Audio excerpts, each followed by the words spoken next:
So let me introduce you to today's amazing presenter, Marita Radloff, MS, RDN, LD, is a sports dietitian who advocates for a no-restriction approach to nutrition. With her expertise as a registered dietitian, nutritionist, and licensed dietitian, she helps athletes fuel their bodies effectively without the stress of rigid diets or calorie counting. As a runner and triathlete, Marita understands the vital role nutrition plays in training and competition. She works with athletes at all levels to help them achieve their goals with confidence and balance. Marita is also a proud military spouse living in Omaha with her husband and 3 boys. Welcome, Marita Radloff. Okay, let's talk about this. Today, we're going to talk about fueling for maximum recovery and faster gains. This is going to help you and your clients maximize your recovery so that you can get back on the road, in the gym, whatever modality that you like to do faster and recover well. So let's get started. Our objectives today, we are going to learn how to teach your clients or yourself to fuel workouts effectively. We're going to explore why fueling is so crucial to performance and recovery. We're going to learn different strategies for endurance and weight training focused clients. Explore research-backed evidence of recovery foods and protocols. We're really going to dive into that one. We're going to learn which foods and supplements are beneficial for recovery. And then we're going to gain the tools to help clients fuel before, during, and after workouts. Okay. Should you eat before a workout? The short answer is yes. Training fasted is not ideal unless you're working out for a very short period of time or doing something very casual, like say you're waking up in the morning and you're taking your dog for a 20-minute walk. There are physiological differences between men and women, however. So men can tolerate fasting workouts better, but it's still not preferred. So keep that in mind for some of your male athletes who might be like, oh, I don't need to eat before I work out. I feel fine. So, and whereas your women might feel terrible during their workout. So there are some physiological differences there. Okay, so compared with an overnight fast, ingesting a meal containing 200 to 300 grams of carbohydrates somewhere between 1 to 4 hours before exercise vastly improves endurance, and that has been shown through countless research studies. So let's look at what's going on in the body during a workout.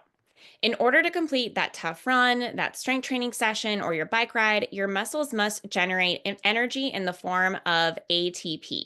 And to generate ATP, your muscles need a source of fuel. So, in the early stages of exercise, muscles use the glucose circulating in your bloodstream, and that converts glucose into ATP.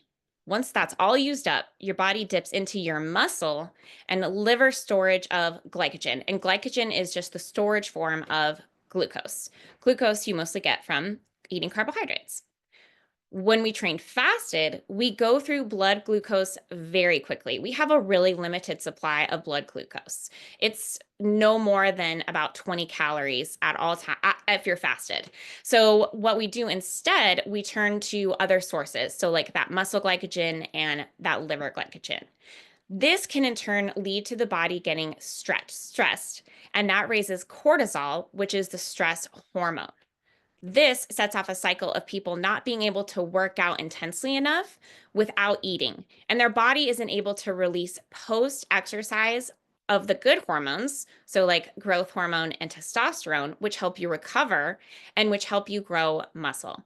And then those conversely, those hormones also lower your cholesterol after your cortisol after a workout. So to summarize, fasted workouts increase cortisol levels.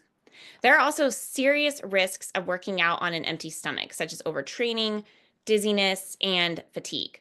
Overtraining especially can be problematic with some athletes because they spend hours at the gym or they're running or whatever it is, and then they don't fuel enough, leading to overtraining and undereating. You want to feel good during your workout and not be slogging through them, and eating truly helps with this. There's also the very real possibility that skipping a pre-workout meal or snack could be undermining your fitness goals.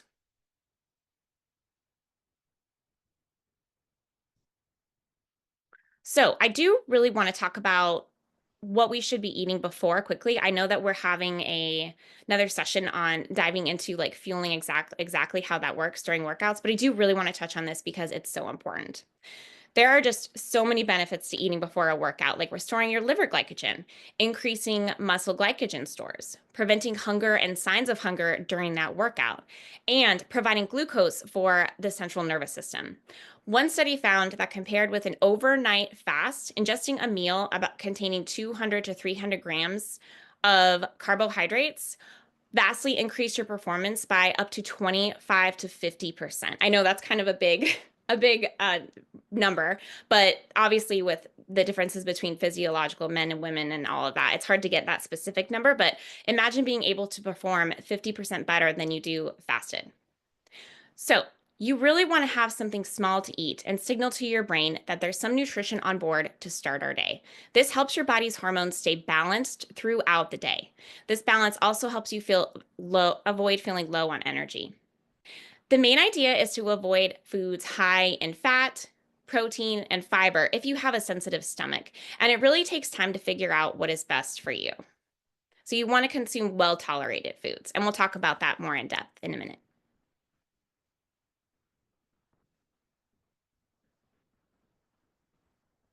Okay, let's talk about fueling before workouts by sport breakdown. So, if you have a client who is just doing weight training, consuming even 15 grams of protein before you train is so critical to help them have a better workout and to recover better. Consuming about 15 to 20 grams will help increase EPOC, which is excess post exercise oxygen consumption. So, your resting metabolism stays elevated, which is great because then you burn more calories. And then it also helps with post exercise recovery. So here are just some easy examples of 15 grams of protein. And I also have a handout for you guys on this that you will get at the end of the session. Some really quick examples that I always like to give people who are short on time, want to get out the door, want to get that workout in. Throw a scoop of protein powder in with some water or some milk, or even with your coffee. It's so easy to just blend that in really quickly or stir really, really well or shake it up and just drink that on your way to the gym or as you're heading out the door on your run. Having like a protein bar or even half of a protein bar is another good thing just to have super quickly and have on hand. Most people have some sort of protein bar in their cupboard. So something like that is really helpful.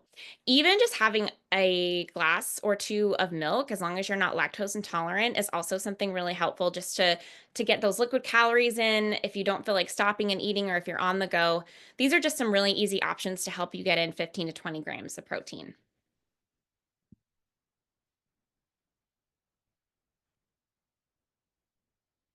Okay. Let's talk about endurance activities because there is some nuance here. So, for endurance activities, an easy way to remember how many carbs to have before is to go by how much time you have before you work out. So, if you're exercising an hour before exercise, consume 1 gram of carbohydrate per body weight. So, for instance, if you weigh 150 pounds or 68 kilograms, eat 60 to 70 grams of carbs before exercise. When we exercise, blood from our GI system, so all of our organs and center, is diverted to muscles that you need to be working out. So that's going to leave you with feeling like something is just kind of sitting in your GI tract or in your stomach because all of that blood left to go help your muscles move, and so it can't be digested. It's just sitting there, and that almost always is what causes significant stomach upset during activity, especially if it's a large meal. You're going to feel really uncomfortable during your exercise. So that's why with this recommendation, reduce the amount of food needed the closer to exercise you are. When you have more time to digest, you can eat more. If you're someone who absolutely can't stomach any food before exercise, I always suggest drinking a sports drink or having some sort of sport food gel or some gummies 5 to 10 minutes before exercise. That is the next best option. It is not super ideal, but it is helpful. Other options would be like half a cup of orange juice or apple juice, a handful of graham crackers, or half a banana or another piece of fruit. Those are all good bets just to make sure that you have something on board so that you feel better and you're not slogging through that run or that bike ride. Do we have any questions? Yeah, there's a couple of questions that chat, but I think you might have answered them. One is from Joanna. Any tips for people who have to work out at 6 a.m.? Yes, I would definitely say for those who, it depends on what you're doing, right? So if you're doing weight training, that would be a good time to have like half a scoop of your protein powder or a full scoop if you can tolerate that, or even like a yogurt drink. Like, I really like those Chobani yogurt drinks that you can get. They usually have about 10 to 15 grams of protein in them, and you can just chug it down and be done. I always say something liquid is very ideal, and if you want to combine some protein powder with your coffee, that helps too. And then for endurance, again, like graham crackers, regular crackers, half a banana, anything like that is going to just make sure that telling your body that it's not going to be stressed and it has something in its stomach so that you can be more efficient at that workout. That's awesome. Yes, and someone else, Jacqueline says, what makes sense to eat or drink before an hour of at 6:30 a.m. swim? I usually am fasted, sometimes have a banana or one piece of toast if I'm hungry. So is swimming like, is there a difference? No, that would be in the category of endurance, so that makes sense. And if you have an hour, I would say go for it. Have a full piece of toast, have two pieces of toast. You could probably, if you tolerate it, put even like a little bit of peanut butter on there, or if you want to have a little bit of protein on board too, maybe like half of a hard-boiled egg, if that's okay for your stomach and that's what you've been doing. So the more time you have before, the more you can eat. So I would say with that hour plus, definitely you could have a bagel, you could have some oatmeal, you could have maybe even a bowl of cereal. If you're not lactose intolerant, you can tolerate milk or whatever other kind of milk alternative you like. Yes, I would say if you have that amount of time, then you can definitely have more. And the more you have on board, the better you're going to feel for your workout. That's great. And one last question is, if say for those early risers, if I eat something, can I go work out right away? Do I have to wait a certain amount of time? That's really dependent on how you tolerate that. If you're able to go have maybe like a swig of orange juice or you have your banana and then you go right out and you feel fine, that's great. If that's something that you absolutely can't do, but you've run out of time and you know you want to eat something, this is when I would say to have half of like a sports drink, maybe like 4 to 8 ounces of a sports drink, and then or have like a sports gel or some gummies, or even if you want to raid like your kids' pantry and have like an applesauce pouch, something like that. That's where it would be something that's going to give you some quick energy really quickly so that your body gets that signal and it starts to digest it more quickly. Awesome. And one last question from Sarah. Are specific foods better for different sports, like long distance fighting sports? Also, competitive fuel different when training fuel? No, so you want to definitely for the competition versus training, you want to train with what you're going to use on race day so that your body is used to it and that you're not going to have any GI upset during that competition. If you are not doing that, then you might have a terrible race day. For instance, when I did my half Ironman, I had orange Gatorade because I ran out of my fluids and I got so sick the rest of the race. You want to train with what you are using. You want to have enough of that either on your person or on your bike or whatever it is. Then make sure that you are ready to go and you've been using that from day one of your training schedule. And then what was the other question? Are there specific foods better for different sports, like long distance fighting sports? So yeah, so for running, we tend to want to steer clear of things that have more protein and more fiber because we're jostling, right? We're moving up and down constantly, and that's going to really irritate our stomach, especially when all of that blood again is pulled into the muscles. So you want to make sure that you're really getting to know what sports products you like. So whether it's like goo gels or honey stinger or Humagels, any of those are all really good options though, or maybe you're someone who prefers having like an all-in-one option, so like Infinite or UCAN. They have just like a drink option that has carbs included and electrolytes. So for running, you want to make sure that you are really figuring out your good foods that you've been training with from day one. Whereas if you're, say, biking, that's a little bit more flexible because you're not jostling up and down. You're kind of staying in one spot. body-wise. And so you can have a little bit more flexibility there. So good things like stroop waffles, peanut butter and jelly sandwiches. A lot of my clients eat pretzels, or like soft pretzels or peanut butter pretzels, or dates stuffed with peanut butter. So that's where you can add a little bit more fiber, a little bit more protein, and still making sure that you're getting enough carbs there because you're not jostling around, so you're able to digest that a little bit better. Did that answer the question, I hope? It probably did. I'm sure it did. Okay. But there's Okay, some more and if questions, not, so we can keep going. Yeah, we can ask again. we can always go back. Yeah. Yeah. Cool. Okay. Okay. So, like we talked about, here are some things that we can eat before endurance activities. So, you want to aim for about 20 to 30 grams of carbs an hour before. And again, if you have a tighter window, try to make that a little bit lighter. Sports drink, orange juice, crackers. So, these are things like a slice of bread, half a bagel, a cup of oatmeal. And so, for people who are like, well, what about, putting peanut butter or butter on there? I always say, like, start really light. Like, I know dry toast is not the best. So do like super light smear of butter or peanut butter. And if that's okay, if you can tolerate that, then stay there. But if you find that you have some GI upset while you're going about on your run, I would steer clear of the fats if that is the case for you.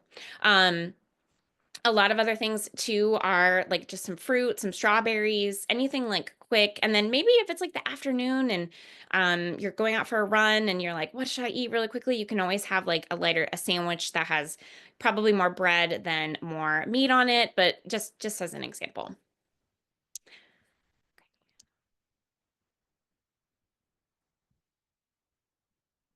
Okay.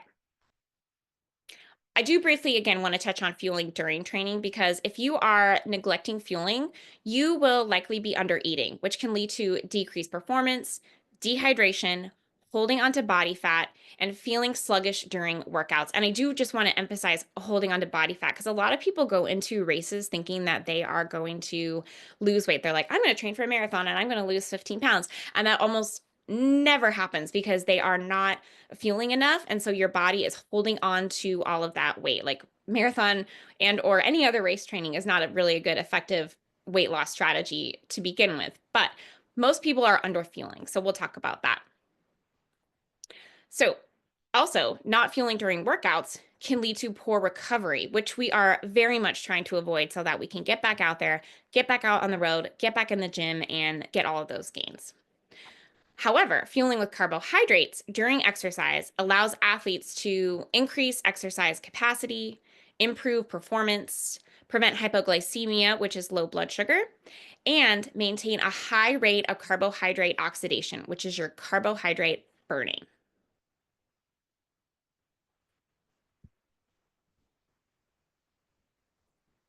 When you're doing an endurance activity like running, riding, swimming for long periods of time, the primary fuel your body relies on is, again, glycogen. And again, glycogen is stored in the muscle and liver, and it's easily accessible, high octane energy. The body can also draw from its fat stores. This is a slower burning source of energy that is virtually endless, even in extremely lean athletes.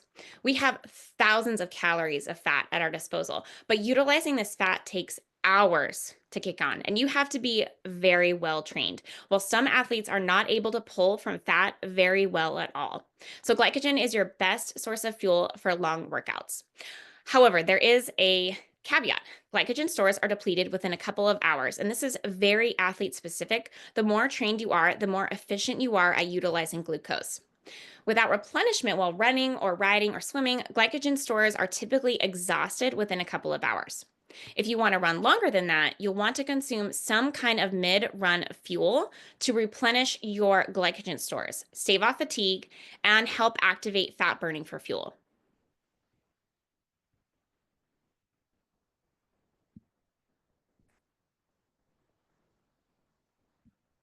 Okay, when should we take in fuel during workouts and races? If you are going for less than 75 minutes, you probably don't need fuel. But if you haven't eaten anything beforehand, aka you wake up and work out, or it's a super tough, intense workout, I would for sure take fuel or eat something small beforehand. If you're at 75 minutes to 3 hours, always aim for 30 to 60 grams of carbohydrate per hour. And then if you are an athlete who goes above 3 hours, 30 to 90 grams of carbohydrates per hour. And again, this is highly individualized, and prolonged activity may require more fuel to maximize performance. So, if you want to run and ride or swim longer than 75 minutes, you want to consume some kind of fuel to replenish your glycogen stores. If you're just going out for a quick 3 miler, you're probably okay as long as you had something really quickly to eat beforehand. That doesn't mean that you necessarily have to bring fuel with you. If you're going out for a long 15-mile training run, you most 100% want to bring something with you to eat at least 3 to 4 times, depending on how many grams of carbs you are aiming for. A lot of this takes practice during training to train your gut to take in energy during exercise. If you're a new endurance exerciser, I would not start at these levels. These levels are for well-trained athletes. And for those performing at lower intensities or just starting, you do have lower carb rate oxidations. So you probably need to start at 30 grams an hour, but more well-trained athletes can tolerate 90 grams an hour. And that's where the real performance benefits are seen from eating enough carbohydrates.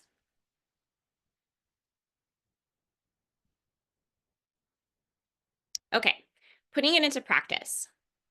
If you're sitting here thinking, I don't need fuel, I've run 2 hours without any, or I've had clients feel fine during their runs without fuel, that might work for you, and that's fine, but you might be fat adapted, or you're just really efficient at burning glycogen. These recommendations are based on research with the majority of athletes finding that they will perform better when they fuel properly according to these guidelines. Your performance, recovery, energy level during and after exercise, and ability to be injury free can all improve if you consume more fuel during workouts. The ingestion of carbohydrates significantly improves performance in a dose dependent manner. And the greatest benefit, again, is observed with that 60 to 90 grams of carbohydrates per hour. These products that we're talking about, I mentioned like Goose, Honey Stinger, Humagel, Infinite, UCAN. These are specifically engineered to supply badly needed carbohydrates during your workout. These fuel your muscles, they keep your blood sugar steady, they provide electrolytes, they help retain fluid to maintain hydration, prevent cramping, perform a host of other functions in the body. They are so crucial for you and your clients to have during those long endurance activities. Any questions on this? Yes, there's a couple of questions. Helen says, do you consider the glycemic index of carbohydrates when making your carb choices, i.e. Yes. low glycemic pre-workout, high glycemic post-workout? Yes, that's kind of what we talked about earlier with that previous slide of what to eat before your workout. You want to make sure that you are also consuming those kinds of carbohydrates during your workout, especially if you are running. Whereas with biking, you can go a little bit different on the glycemic index. You can have more things that have a little bit more fiber, a little bit more protein in them. So that's where you can pick like whole wheat toast or maybe like oat balls, like protein oat balls, things like that. Whereas with running, you do want to have the more simple GI, lower glycemic index ones, because then they are going to power through your stomach more quickly and not sitting in your stomach and be jostling your stomach and making you feel sick. So that's a really good point. That I think that was one of the previous slides here. See if I can go back here. This one. So look at those bagels. Those are those are way down on that high glycemic index list. So you want to make sure that you are having those more for running versus like with biking, you can more get away with having a different glycemic index than that. Great Awesome. question. And then Lindsay has a couple of questions. The first one is, did you say that consuming carbs during endurance sport will help increase utilization of fat stores for energy? Yes, they have found that can occur. The thing with being fat adapted is that it can be really athlete dependent. I would give it about 3 months. Like try to maybe have more fat during your workouts or more sports products that are more fat based. Like Muir is one that is really good at doing that. And see how you feel. If you still feel sluggish, you're not recovering well, maybe you get like little twinges, not quite injuries, but just not feeling yourself, you're probably not a fat adapted athlete, especially for like ultra endurance athletes or trail runners who really are out there for, 3, 4+ hours, and they're trying to be more fat adapted so that they don't have to eat all those carbs constantly. That's very tricky. Like some people, it just depends on your metabolism. Some people, it's awesome. They can do it. They can have all the fat they want, or they can just utilize those stores. Other people, it's just not possible for them with their metabolism. So I would say, again, really relying on those carbohydrates is crucial. All right. And again, from Lindsay, can you explain quickly what I mean by fat adapted? Oh, like fat adapted? Yeah. That means that you are able to dip into your fat stores more quickly versus going into your muscle and liver glycogen as like the first call to provide energy during your workout. So you work through those and then you very quickly get into your fat stores. Most people cannot do that. It's very difficult to train your body to do that. There's very few athletes who can actually they might say they can do that, but there's very few athletes who can actually do that. Yeah. It would be great if we could, but Yes. carbohydrate is king for endurance Okay. athletes. Great. Quick question from Marie. Do we need carbs even if it's a low intensity exercises less than 60 minutes? So, as long as you've eaten something beforehand, no, I think that that is fine. If it's low intensity and you've had a small snack before you head out the door, I think that you're okay. But again, it depends kind of on your intensity. Like on a scale of 1 to 10, if you're, above a 6 out of like 10 is you're full on sprinting the hardest you've ever gone, 1 is like you're laying on the couch watching Netflix. I would say, probably need to bring some carbs. If you're going to be below that and it's true low intensity like zone 2, then no. You as long as you ate something beforehand and you're not having a fasted workout, you can definitely skip bringing something with you. Good Okay. question. I got another question from Anita. At times, my fitness seniors say they are hungry after doing a 30-minute class. Do they need to bring a snack after finishing class? Yes, we are going to talk all about pre-work or post-workout next. I would say too, if they're super hungry after a 30-minute workout, what did they eat beforehand? I would ask them that. Like, did you guys have anything within the last hour, 2 hours? Make sure you're looking at both. It's not just post-workout.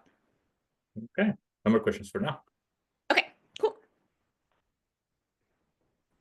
Okay, I know there's a whole session on hydration, so I'm only going to briefly touch on this just for this slide because being adequately hydrated before exercise is really going to help ensure that you are optimal physiologically. You have performance responses like lower core heart rate, your body temperature stays low, you're not overheating. Summer is coming. And so I don't know about you guys, but whenever I go out for a run or a bike ride and I am dehydrated, I feel terrible. And I know it immediately. I'm like, man, 15 minutes in this workout, I do not feel great at all. And it's probably because I did not have enough water today and or yesterday.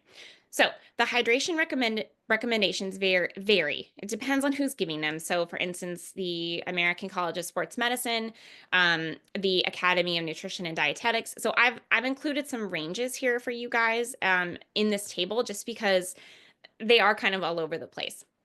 The main recommendation is to begin exercise properly hydrated because it can be impossible to catch up if you are already dehydrated when you start that workout. Ideally, you're taking in electrolytes and fluid during exercise, and you want to replenish with them too. For athletes who maybe are working out long hours in the summer or who put in just a lot of time on the trails, on the pavement, whatever it is, especially for longer workouts, I do like for them to weigh themselves before they go out and then weigh themselves after. So let's say you have an athlete who's going out for a 10-mile run and they are showing signs of dehydration. They're just not feeling well during their workouts. They have a lot of salt crusts or white parts on their clothes, like white sweat marks.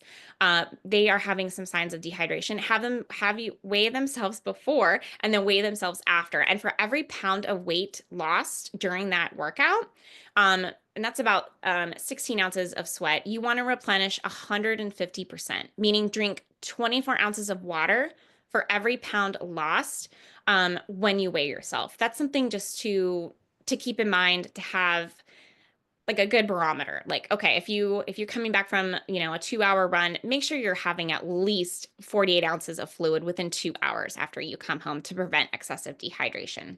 And then, it always goes by ounces. And so everyone's always like, what does that actually look like? One medium mouthful of fluid. So like you take a pretty big gulp, that's about an ounce, if that is helpful.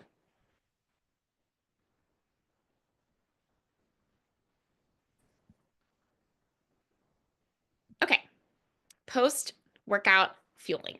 So something that might be missing in your training and decreasing performance would be not eating after working out. A solid recovery nutrition plan helps to prevent injuries and really allows the body to rebuild itself after the stress of exercise. Let's discuss why post-workout fueling is so important. Consuming protein along with carbohydrate after endurance or resistance training can promote more rapid rate of muscle glycogen storage after exercise by stimulating greater insulin secretion. This means we recover faster for the next workout, which means faster gains. One study found that the depletion of muscle glycogen during an initial bout of prolonged exercise is one of the key reasons people experience muscle fatigue. So, replenishing this glycogen with proper post workout carb intake can help restore muscle function and endurance capacity for your next workout. When we exercise, we're putting wear and tear on our muscles, particularly during intense exercise like a strength or resistance training or going out for a run. Then, during that post exercise recovery period, your body repairs this damage with a process called muscle protein synthesis, or MPS. During MPS, amino acids are incorporated into skeletal muscle proteins, which builds and strengthens your muscles, which is great. Getting adequate enough protein is key for this process. So, we want to make sure that we are getting both carbs to restock our glycogen and protein to build those muscles up.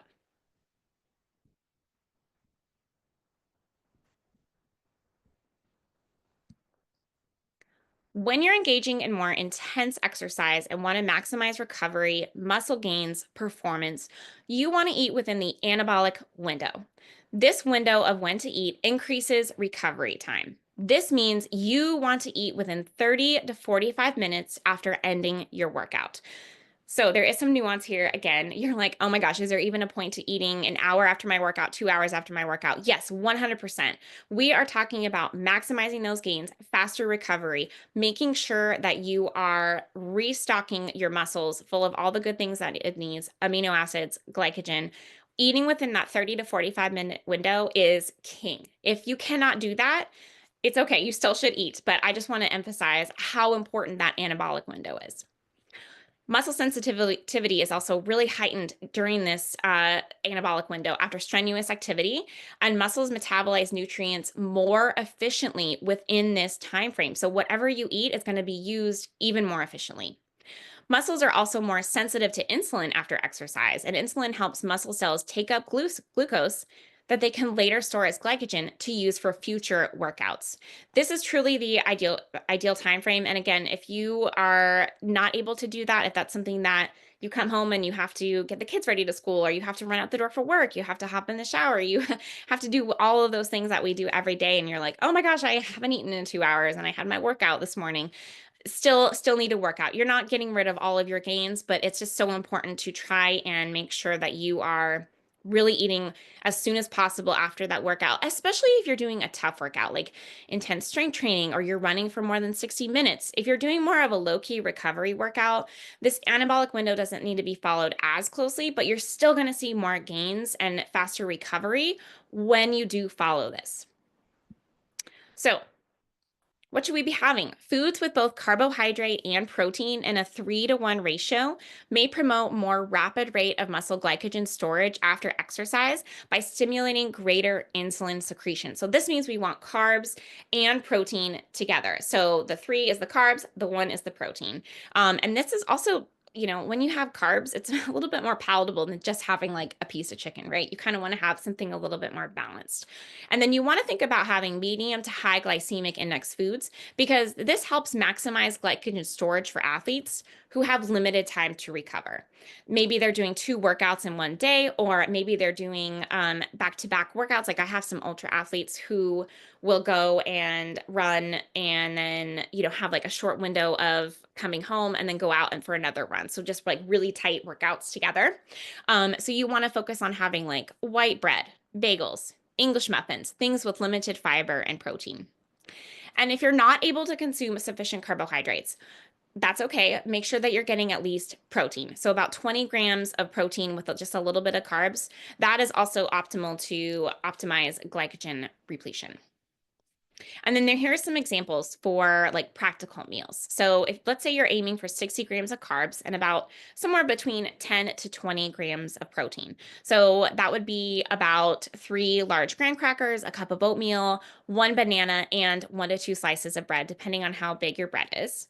And then about 20 to 25 grams of protein. So 1 cup of yogurt or cottage cheese, 1 cup of dairy or soy milk with an egg and a piece of toast, maybe a breakfast sandwich with 2 eggs and cheese and some veggies on the side. And then again, that 3 ounces of chicken or lean red meat. But again, add some carbs with it. Don't just have a piece of chicken. That would not be very fun.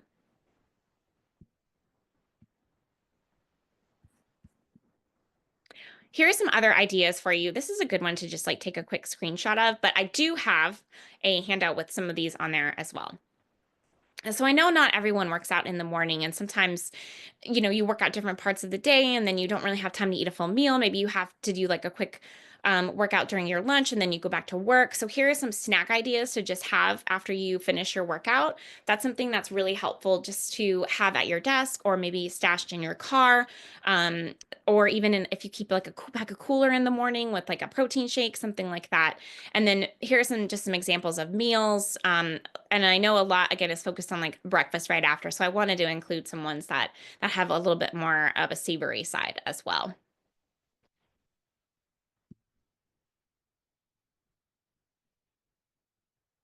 Okay, let's talk about different fueling scenarios. So I already mentioned this a little bit, but if you have twice daily workouts, if you have 2 workouts in a day, consider speed refueling, which is 1 to 12 grams of carbohydrates per kilogram of body weight per hour for the first 4 hours.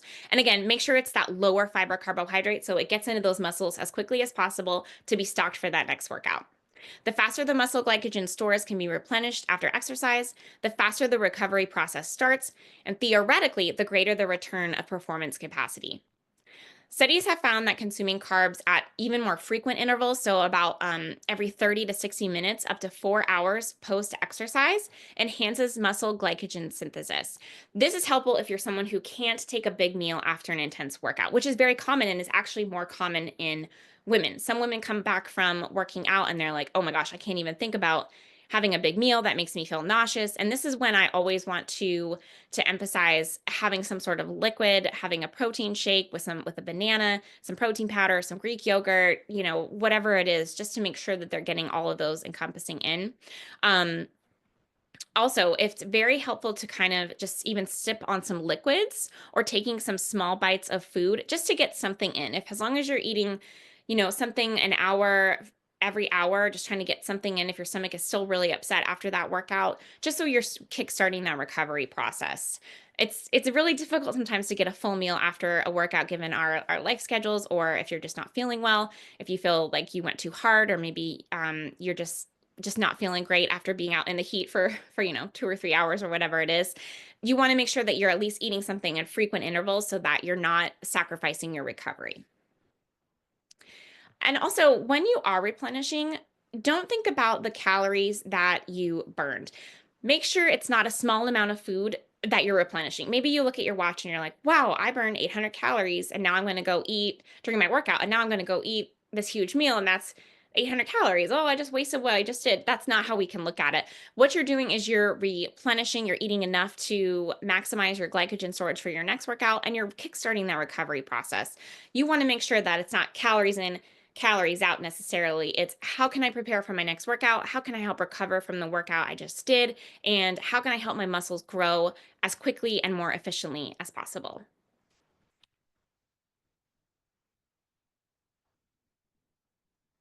And again, talking about when we have no appetite, right? I got a little bit ahead of myself here. Liquid carbohydrates are so crucial in this situation. Other things are sports drinks, having like a water or maybe even an electrolyte or a carb mix. So I love Scratch for my athletes. It's SKRATCH. That one has lots of carbs and electrolytes in it. So it's an all-in-one that people can sip on, and that's very helpful. They also actually have a recovery drink, which is really great. So those are all awesome. Even just some orange juice or some apple juice. I have clients who love Pedialyte, just things to kind of sip on as you're not feeling so great, and then hopefully get that appetite will get kickstarted back. It's also super important, especially with summer coming up again, working on getting your body back to normal body temperature. Sometimes we want to hop in the shower and want to take like a really hot shower after we have that workout. Try to start it with like a little bit more tepid. That will help your stomach feel a little bit better and maybe not have so much heat sickness and dehydration symptoms. Again, taking small bites. You can even sip on some soup. That's also really helpful. Maybe some bone broth, something like that, just to kickstart that stomach into feeling a little bit better.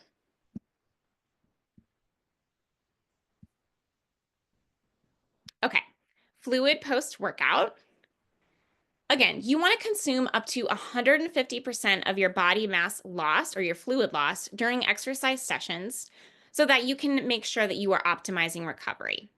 For rapid rehydration, drink 1.5 liters of fluid with electrolytes per kilogram of body weight that you lost. So again, weighing yourself before and then weighing yourself after those really big workouts. And this doesn't have to be every workout. I'm talking about really intense endurance workouts, or maybe if you have someone who is in the gym strength training for an hour plus. Some people love I get it, I love to be in the gym, but they are like really in the gym, and some people don't think about fueling during strength training workouts. So it's super important. If you're someone who gets very sweaty or your gym is very hot, make sure that they are weighing themselves before and after during those really long monster sessions.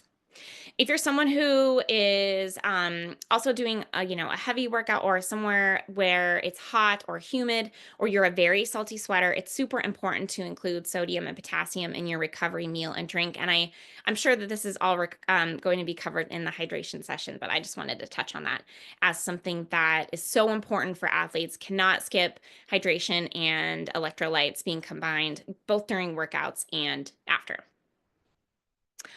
Questions before we move on to the next session or the next section, sorry. Yes, we have a few questions. Yes. Lindsay says, should we avoid fats for post-workout fuel?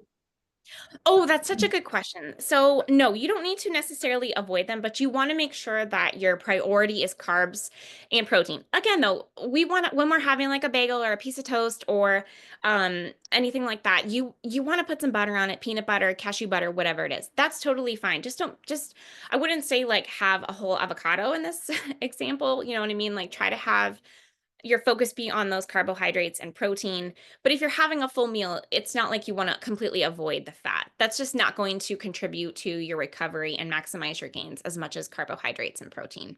Right. Speaking about the 30 to 45-minute window post-workout, Taylor asked, if you have been fueling throughout the workout, is this window just as crucial? Yes. Yes, and it's very rare for athletes to overfuel during workouts. So that would be the complete picture, right? Is having something to eat before, fueling during our workouts with enough 30 to 60 grams, 30 even to 90 up there, grams of carbohydrates during those workouts, and then eating within 30 to 45 minutes after finishing that session. That is the ideal. We want to drill that into our clients and ourselves as much as possible so that we are really fueling well and recovering and we're ready for that next session. So yes, that is still just as critical if you have been fueling during your workout. That's great. Vanessa asked, is this window the same for teens? But maybe let's expand on that. Do different age groups, does it matter how they fuel post-workout? This is for every adult. And I would say that that is also very true, especially for teenagers who are very active, because think about it, teenagers are burning more calories than us. Their brains are still developing. They're burning significantly more. Their central nervous system is just go, go, go. So I would say, yes, you definitely want to have that apply to everybody, even little kids. Like, think about it. When you go to soccer games there with your kids, someone's always got a snack, right? Some family brought the snack. So you want to make sure that you are making that everyone is fueling after that workout, because that's just going to help recover, restock that glycogen, and really help that kickstart that MPS process. Awesome. Question from Jacqueline. What would you suggest for powerlifters in competition that have 3 lifts over several hours? How do they properly recover and refuel for the next lift if they have 2 to 3 hours apart? That's a really good question. So I guess it would depend on where they're at, but I would say if they're able to, like, not, because you probably can't eat like a full meal like on the floor, right? So I would say as long as they can go back to their locker room or even go outside for a little bit between lifts, I would try to have some sort of sports drink at the very minimum that has carbohydrates and electrolytes in it. And then, more ideal, I would say having some gels or some sports foods, maybe some Stroop waffles in there so that you can have more carbohydrates, having a protein shake, maybe after their most strenuous lift. And then, as long as they have enough time between and that doesn't affect them, as long as they've been training with that sort of methodology. So I wouldn't say, like, oh, let's have 25 grams of a protein shake right after this lift and then go do another lift. That's not going to feel great. Or they can always like sip on it. So sip on some sort of protein drink or have a protein bar, things like that, like slowly eat it throughout that time.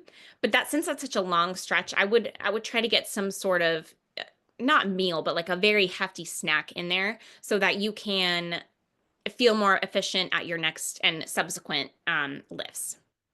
Awesome, thank you. No more questions, but everybody, please keep putting all your questions in the chat box, and we have an expert here who's going to answer all your questions. Oh, thanks.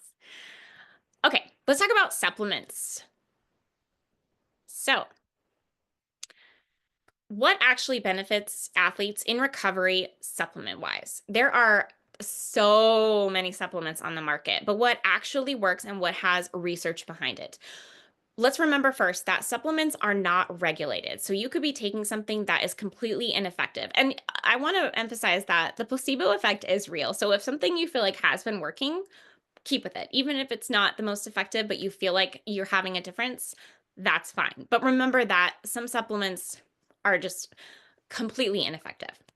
One way to ensure that what you're taking is safe is the NSF certification.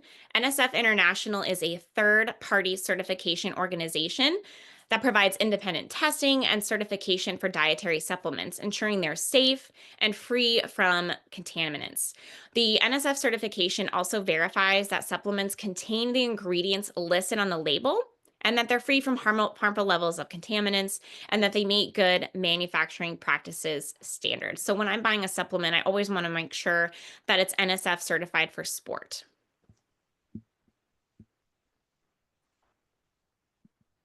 Okay, the first one is turmeric.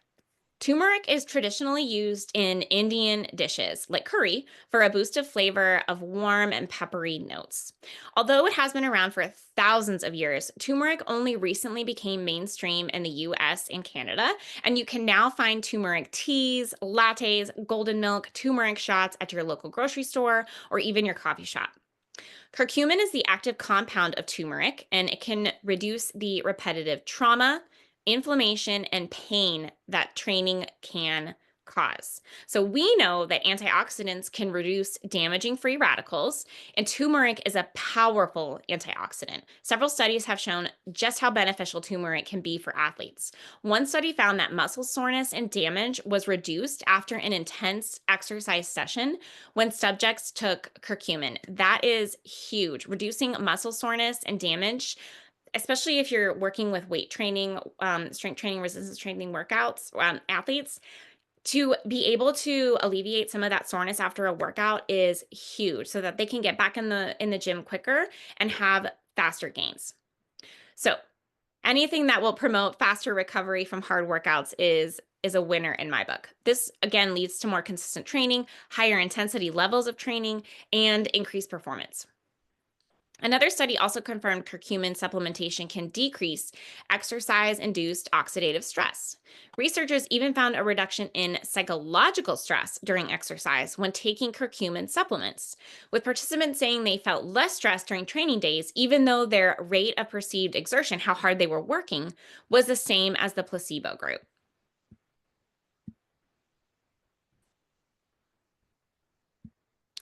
So, all of these wonderful benefits, but it's a little bit tricky to get turmeric in. So, let's discuss this. Studies have found that taking 1 gram of curcumin daily for 8 to 12 weeks also reduced arthritis symptoms, as well as taking ibuprofen. Unfortunately, this is about a fourth of a cup of turmeric daily, which is more than you would get in foods that have turmeric in them, like curry. But even 180 milligrams a day, which is about half a tablespoon of turmeric, reduced pain in people with knee arthritis in less than 8 weeks. So, most of these studies have looked at the effects of supplementational curcumin instead of just your powder form of turmeric that you would buy from the grocery store. And that is what has been extracted from the turmeric, that curcumin, instead of consuming it and relying on turmeric in your foods. You can definitely still reap the benefits of turmeric when you're including it in foods and drinks, but if you're looking for long-term anti-inflammatory, something to support your training, taking a supplement is your best bet. Turmeric, unfortunately, and a lot of people don't know this, is not well absorbed by the body. It requires a helper to be absorbed. So that's either black pepper or a fat, such as coconut oil or butter. So that's why you'll often see golden milk and turmeric lattes with fat added, like maybe they add a little bit of coconut oil in there or even some olive oil, because it increases the absorption of turmeric in your system. This is just like with the supplement form. The fat is necessary for it to reduce inflammation. In teas or shots, you'll find that black pepper, has often been added for increased absorption, or you'll see it as bioperin. That's another thing that you'll see on supplements.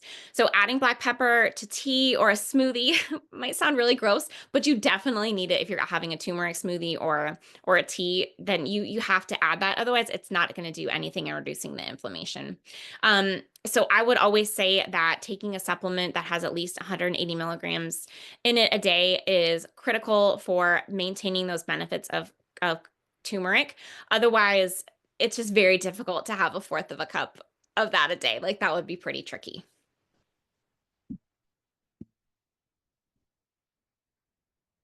Okay, another one of my favorites, tart cherry juice. Tart cherries are loaded with anthocyanins, which have been shown to improve brain cell function, reduce inflammation, and even slow aging. Anthocyanins have also been shown to benefit athletes, providing things like pain relief and reducing muscle damage. When inflammation levels are increased in the body, this leads to an increased level of inflammatory stress signals. These can downregulate your immune system, meaning you cannot recover from those workouts as quickly, which can lead to injury or illness. So, if you find you've had like a nagging cold or just some injury or niggle that you just cannot get rid of, then it might be that your inflammation levels are high. One of the signals for inflammation is called COX-2, and it's an enzyme that is inhibited by NSAIDs, which are like anti-inflammatories like aspirin or ibuprofen. NSAIDs relieve pain by decreasing the activity of COX-2, since it is the main enzyme in inflammation. When you inhibit COX-2, like from taking ibuprofen, this relieves that pain. But long-term use of NSAIDs are not ideal, right? They can cause stomach damage, kidney failure, and it can increase your risk of cardiovascular disease.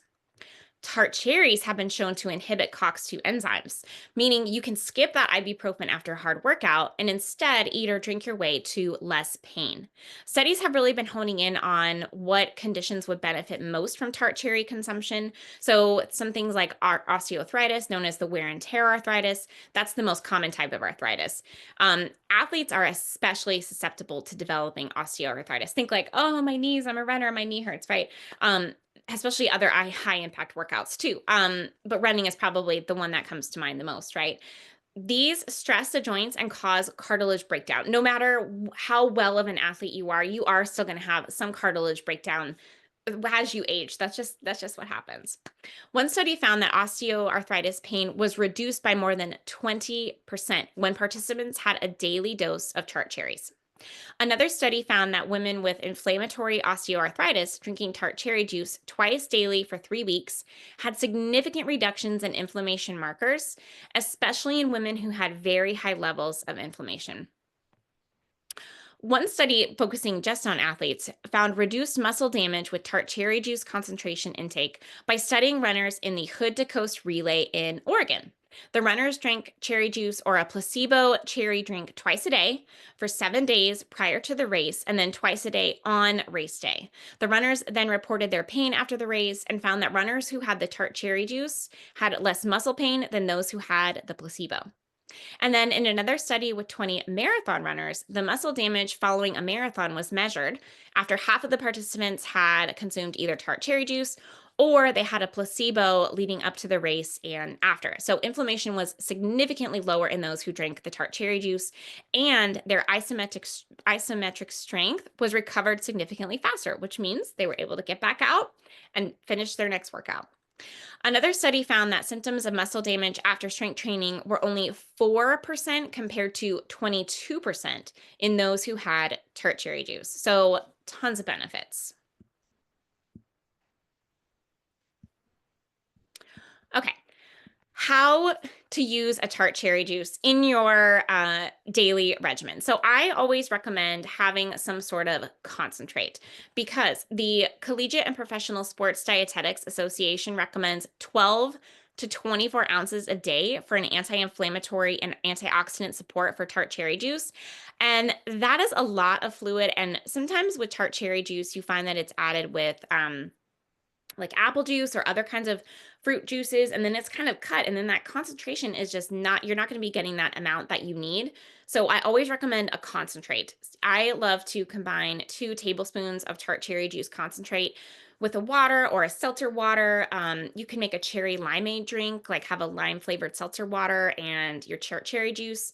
If you want something tropical, you can have coconut water instead of plain water with some cherry juice. And then you can also always eat some unsweetened dried tart cherries, but again, you have to eat almost a cup in order to get those benefits. So that's why that concentrate is one of my favorite options for athletes. Any questions? We still have more, but I just wanted to make sure. Those are the 2 heavy hitters. No questions for now. I do have a question about turmeric, though. You Yeah. said like the black pepper and fat are necessary for it to absorb. Is there a certain amount, like a ratio of how much fat or how much black pepper to be absorbed Right. more efficiently?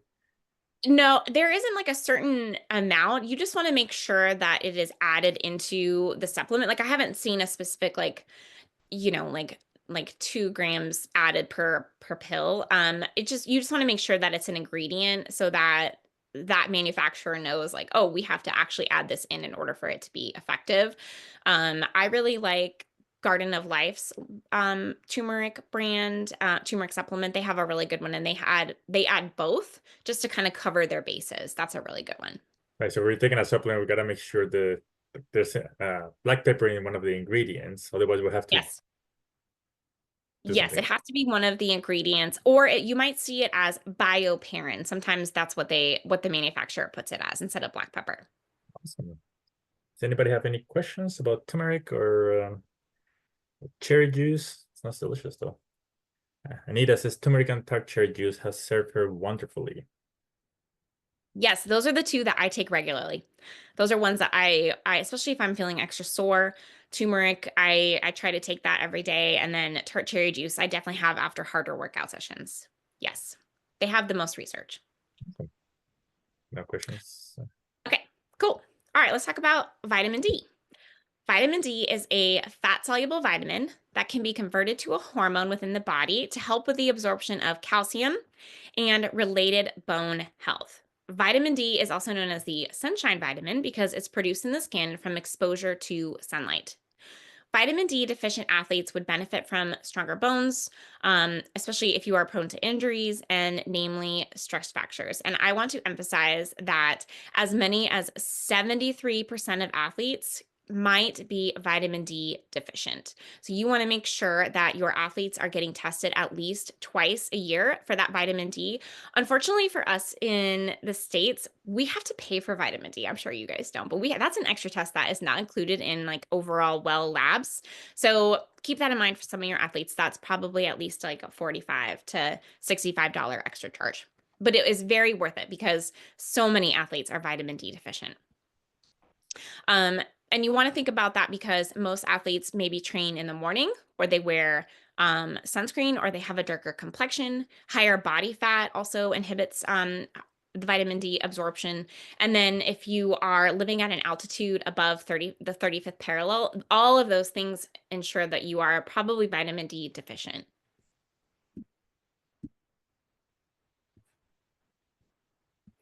The recommendation of vitamin D for men and women is at least 600 IU a day. If you feel like you're deficient and you want to have a blood test done, see your levels. The optimal is above 40, but some new research is coming out that for athletes, above 50 is more ideal for feeling your best and really protecting your bones and making sure that you are helping to recover well. Unfortunately, vitamin D is not easily found in whole food sources. The best food sources are cod liver oil, salmon, and egg yolks, but it's still a pretty small amount, which is why you see so many things fortified with vitamin D, like milk. So, one thing you can do is you can expose your arms, your legs, and your trunk to the sun between the hours of 10 and 3 p.m. for about 5 to 30 minutes, 2 to 3 times per week. Any sun exposure longer than this, you want to make sure you're applying sunscreen to minimize the risk of skin cancer, but this does help because you are getting that little bit of sun to increase your vitamin D levels naturally. I do almost always recommend taking a vitamin D3 plus K2 supplement for your athletes. D3 is the most bioavailable form of vitamin D, but it is not vegan approved. So if you are a vegan, you should have if your athletes are vegan, you should have them take a D2 supplement, but then know that it's probably not as well absorbed. So they might need to be a little bit more on top of it or take a higher dose, but no more than 1500 IU a day.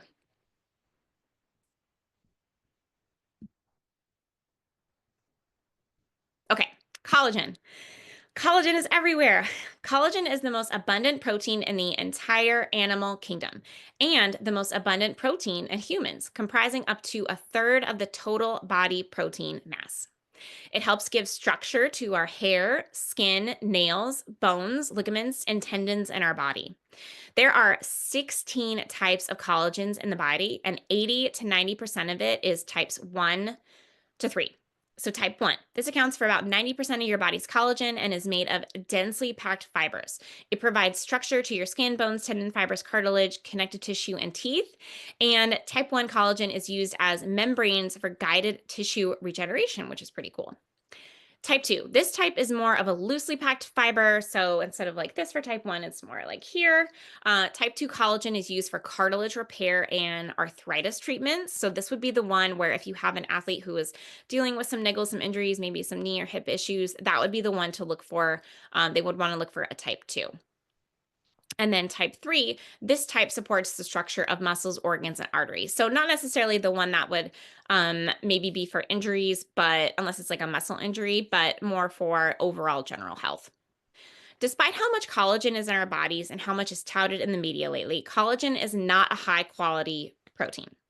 In fact, collagen is typically thought of as an inferior source since it's an incomplete protein. It lacks tryptophan, which is one of the essential amino acids. An alternative to supplementing with collagen is to regularly consume food-derived collagen, which are things like beef, pork, poultry, fish, and shellfish, and fish skin, and also shellfish broth. But if you are avoiding the consumption of skin, cartilage, vitreous body, so like the gel within the eyeball, and visible connective tissue, you probably don't have a high collagen consumption. So collagen supplementation is a relatively simple solution for getting the benefits, and we'll talk about the benefits in the next slide. Does collagen actually work? Hydrolyzed collagen has been found to have a positive therapeutic effect on osteoporosis and osteoarthritis, with a potential increase in bone mineral density. It also has a protective effect on articular cartilage and especially in the symptomatic relief of pain. The review with these findings included 9 studies and found that 8 grams a day of collagen showed an increase in circulating glycine and proline levels, while 12 grams a day resulted in significant improvements in osteoarthritis and osteoporosis symptoms. A large trial of 147 athletes for a long period, about 24 weeks, found that 10 grams of collagen hydrolysate significantly alleviated joint pain compared to a placebo. And then 5 grams of collagen a day has been improved in a clinical study of calf strength rehabilitation in those patients who had chronic Achilles tendinopathy. So if you have athletes who are struggling with tendon issues, especially that Achilles, that one is so tricky. Make sure that they are getting all 3 of the types of collagen if you can find those. And if not, then I would focus on type 1 and type 2. That is very, very significant in helping with that recovery from Achilles tendinopathy. And then another 12-week trial found that a 15-gram daily dose of collagen resulted in significantly higher fat-free mass, bone mass, isokinetic quadricep strength, and more better sensor meter control in elderly subjects on a resistance training program. Long-term use of oral collagen also helps with wound healing and skin aging, and it also helps increase your skin elasticity, your hydration, and your dermal collagen density, meaning your skin just bounces back and looks nice and bouncy like you're still 25. Um, Collagen supplementation is generally safe with no reported adverse events for most of the research that's been done on. So it's a pretty typical safe supplementation to recommend for your athletes without having to worry about like, oh, is that going to affect with this medication or that medication? It's a pretty bland one, I should say. As with any line of supplementation, more large-scale, long-duration trials are always so crucial, especially ones independent from the manufacturer who is supplying the actual product. I would say that the evidence base of collagen supplementation has surpassed the promising stage, and it should be considered a viable therapeutic option. With very little downside. So if you want to add that into your regimen or your client's regimen, that is probably a good one to add, especially for those injury-prone athletes. I think that is crucial. However, you have to take vitamin C with collagen, otherwise it doesn't work. And a lot of people don't know this, and most manufacturers do not add vitamin C into their product. So I highly recommend either taking like a little vitamin C gummy with it or making sure that you're pairing it with vitamin C rich foods. So citrus fruits, red and green peppers, strawberries, tomatoes, broccoli, greens, all of those things. Make sure you're having both at the same time. And to get the most benefits for collagen from your workout, you want to take an hour prior to your workout. So let's say you have just like, I think the main collagen supplement that I see all the time is Vital Protein. So you do like 2 scoops of Vital Proteins. That's about 10 grams of the collagen, and then have it with some orange juice, like just combine it in there so that you're getting the vitamin C also.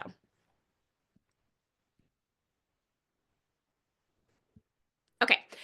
Branch chain amino acids. We're almost done here.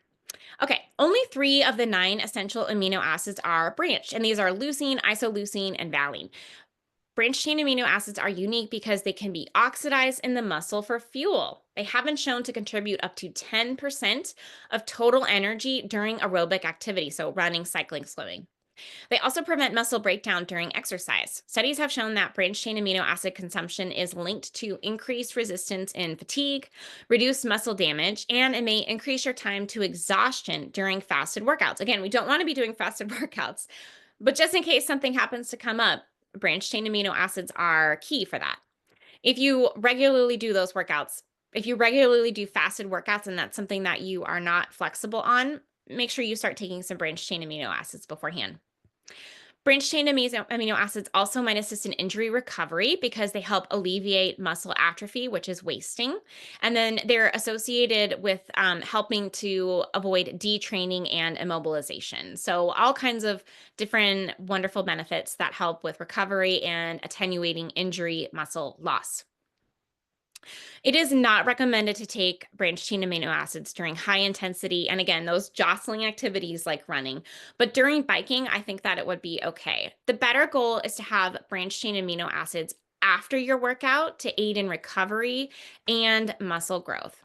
So you can find branched chain amino acids naturally in foods like dairy, eggs, fish, poultry, or even plant-based foods like soybeans, lentils, almonds, cashews, or chickpeas. And again, you always want to make sure if you are going the route of supplementation to find one that is marked NSF certified for sport, because there are so many on the market. So many on the market. So you want to make sure that they are really very much vetted and you're not just taking just a powder that's not going to benefit you. Okay, something new and hot, even though it's been around forever. Creatine. Creatine is synthesized by amino acids and is stored in your muscles.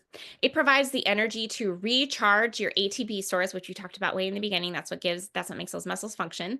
And especially during intense workouts, creatine has been shown to have a lot of benefits.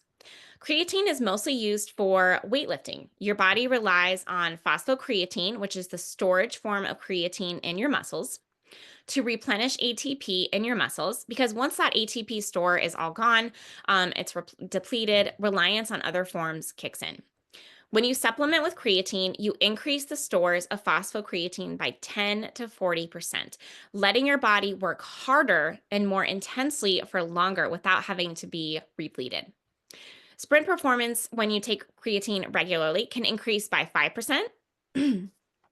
Maximum strength and power by 5 to 15%, and it can also increase lean body mass.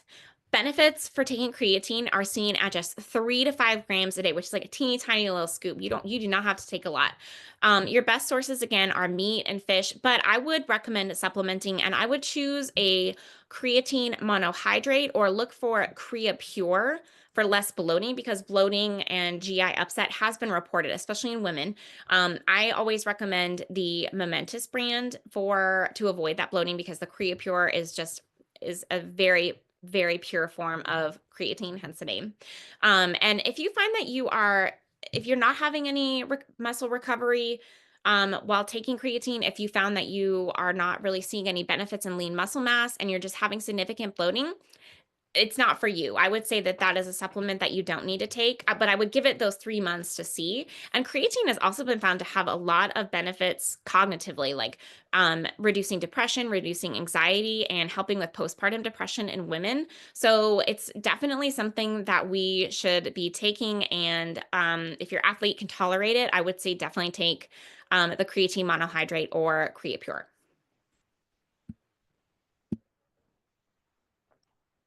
Okay, beetroot juice. So beets contain many vitamins and minerals, antioxidants, and nitrates. Nitrates are compounds your body converts to nitric oxide, and this works to help dilate your blood vessels, which are also known as vasodilators. And this increases the blood flow throughout the body, and it helps your blood pressure stay low and increase endurance levels. So beetroot juice has been shown to help with stamina during endurance exercise, likely due to the increased blood flow, which allows more oxygen to be delivered to the muscles during activity. Studies have shown that when taking beetroot juice prior to a workout, athletes show an increase in intensity and endurance during a workout, and they have a shorter recovery time between training sessions, which is great. That means faster gains, better recovery, get out the door, get back in the gym faster, and feel better and be able to lift or run faster. Consuming beetroot juice or a supplement about 2 to 3 hours prior to your workout, since nitric oxide levels peak in your blood at that time after consumption. So you want to make sure that this is something you are planning to have well before your workout, about 2 to 3 hours. So that might be tricky timing wise for those morning workout people. But if you can wake up a little bit early and have that, and then even go back to bed. I have some athletes who have it by their bedside and then drink it and then go back to sleep. That's just something to consider. Studies have shown that these benefits when consuming about 2 cups of beetroot juice. That is the key to have enough of it. But I really like Beet Elite. It's a concentrated power form. And make sure that you're getting that one with the Beet Elite. You can have that a little bit more, about 30 minutes to an hour before. Those are really awesome because you don't have to be chugging 2 cups of beetroot juice, which can be not pleasant for everybody. So this powdered concentrated form is much more palatable. Also, thank you so much. I hope this was helpful. And if you have any questions, you can feel free to contact me. Amazing. Thank you. Thank you, Marita. Thank you, Thank you. everyone.